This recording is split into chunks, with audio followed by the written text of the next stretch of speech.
Well, we have an idea of what Tim Kuniskis is about to do at RAM. We're going to talk about it, and I think it's going to send shockwaves to the rest of Chrysler, Dodge, Jeep, and RAM.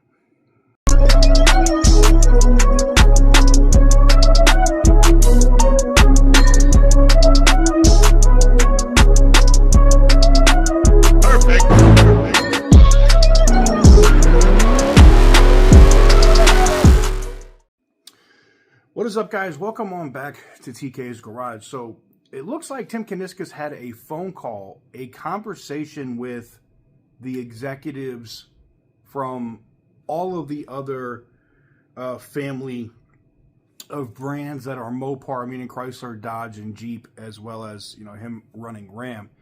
Now, Matt was a understudy of Tim for quite a while over at Dodge, and it seems like they're going to scrap a lot of the Tavares doctrine, which we already knew was going to happen anyway. But what happened on this call, and it was informal in nature, but it's enough to know that they're ready to really push Chrysler, Dodge, Jeep, and Ram back to the forefront, and the horsepower wars are back. I did a video yesterday talking about how everybody wanted to keep the Hemi. Nobody wanted to get rid of it except Carlos Tavares. And Elkin kind of forced the issue because Tavares said it was going to help with profits. I don't know how anybody does that math. Last time I checked, 1 + 1 doesn't equal 3. But according to Tavares, it did. Immediately eliminating the Hemi kind of alienated a good portion of Ram buyers. And one of the first vehicles that we're going to see come back with a V8, while I said, and I've talked about this before, they are testing two different versions of V8s in Chargers in Mexico. And we've already seen that because other news organizations have already published that they shipped shells of those Chargers to Mexico, backing up what I had said a couple weeks ago. And they are testing those V8s down there. It's much easier for them on the production line right now to just start dropping 6.4 liter Hemis directly into the Ram 1500s. Now, I don't know what they're going to call those. Remember back in the day they had the Super B Ram 1500. I'm not saying that's what they're going to call that. I just know that they're going to get back to making some more performance-based Rams.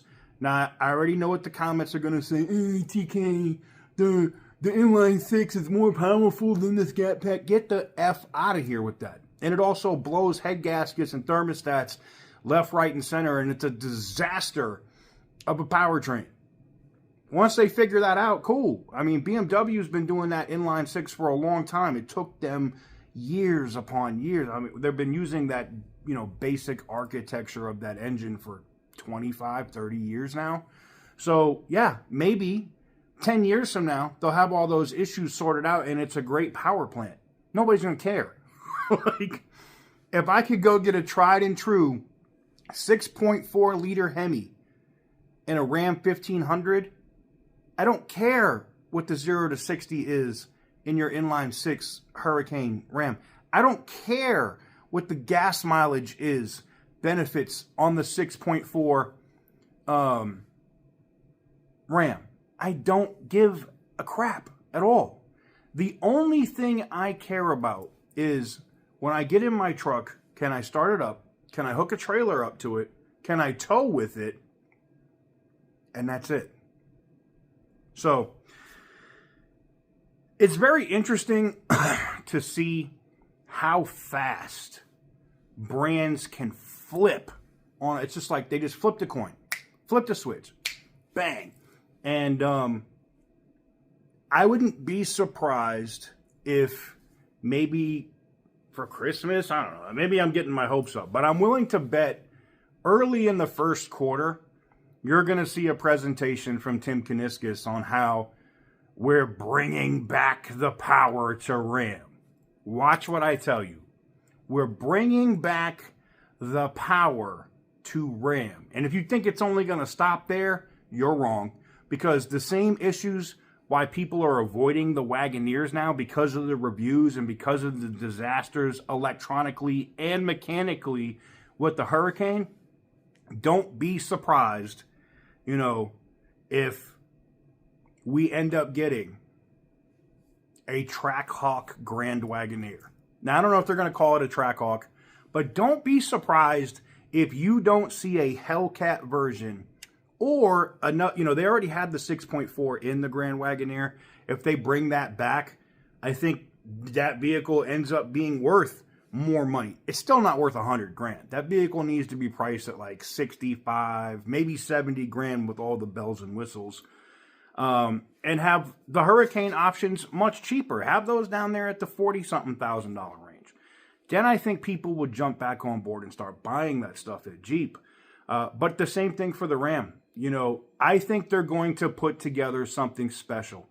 I think they're going to, just like Ford had that sleeper truck, that single cab V8, and you could get all the bells and whistles put on, I think, to make that thing fast. I think Tim Kuniskis has that up his sleeve. And they're doing this call, talking with the other CEOs at Chrysler, Dodge, Jeep, and Ram, like having that conversation with Elkin present, saying, we got to do this to turn this around. You want to see a massive inflation of that stock price? You announce that you're bringing the power back to Ram, and it trickles down to everything else in the platforms. Yeah, you get an instant winner. That's exactly what happens there. Let me know what you guys think in the comment section down below. Give the video a big thumbs up if you like what I do. Hit the subscribe button if you haven't already. And as always, stay petty, my friends.